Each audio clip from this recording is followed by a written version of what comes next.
Behavioral assessments and social emotional functioning are the categories that I am most familiar with, as my occupation is currently that of a behavioral interventionist for Baltimore County Public Schools.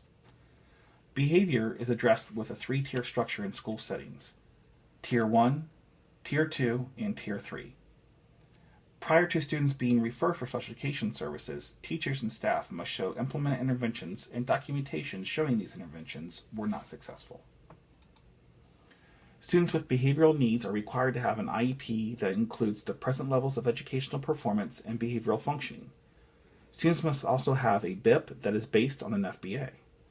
The BIP should include strategies for positive behavioral support and interventions that provide the student with acceptable replacement behaviors. FBAs are measures to determine the purpose of a child's behavior. Do not aim to describe or label the behavior as a disorder. C, to answer the question of why the inappropriate behavior is occurring so that interventions can be developed to promote positive replacement behaviors.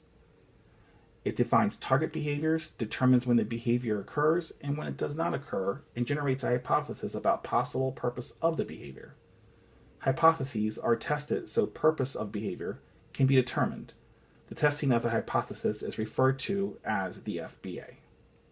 Special educational personnel, general education personnel, and parents must participate in the FBA. Information for an FBA is obtained through three broad methods of assessment: indirect, direct observation, and functional behavioral analysis method. FBA direct observation techniques. The first step is to identify the target behavior. The teacher notes how often behavior occurs and establishes a baseline.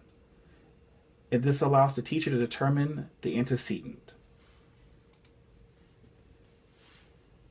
Anecdotal recording. The teacher observes a student in a particular setting, writes down everything that occurs. This occurs during specific time periods when behavior is most frequent. It provides the basis for analyzing the antecedent behavior and consequence by creating an ABC chart. An analysis helps the teacher plan behavioral intervention strategies. Event recording. This assesses the frequency of how a behavior occurs. The teacher marks or tallies the number of times a behavior occurs.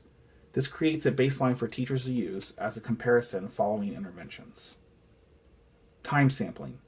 This uses frequency counting to determine how often a behavior occurs.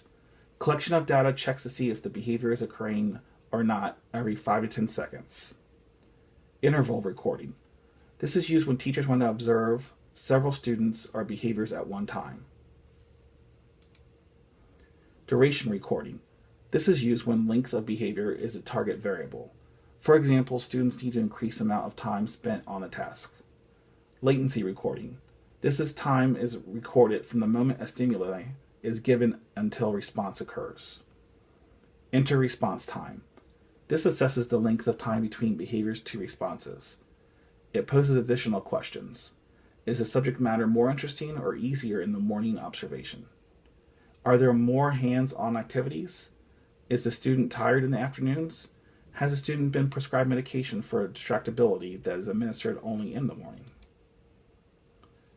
Direct observation form. Child behavior checklist. They are 4 pages in length and in 3 parts: the observation rating scale, the anecdotal recording, and interval recording. The observer compares the student with 2 grade and gender peers and ascertains whether the student is significantly different from the control student's on-task behavior. Direct observation form and social emotional functioning. Direct observation form is one part of the child behavior checklist system, a multi-tactile system for assessment of behavioral and emotional problems.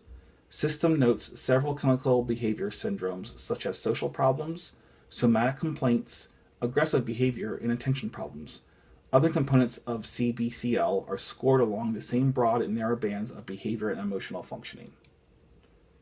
Other techniques for assessing behavior are checklists and rating scales, questionnaires, interviews, sociograms, and ecological assessments.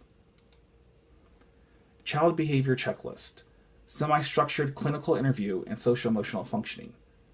Interviews may be conducted by different members of multidisciplinary teams. Achenbach and McConney developed a semi-structured interview and observation form used with students aged 5 years and over. The interview assesses the student's feelings about school, family, and peers, as well as his or her emotional functioning.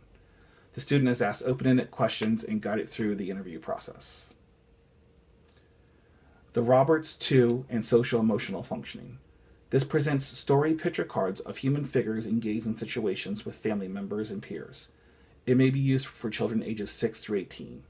The examiner uses cards to elicit comments from the child about their feelings about fear, parental relationships, dependency, peer and racial interactions, and other things.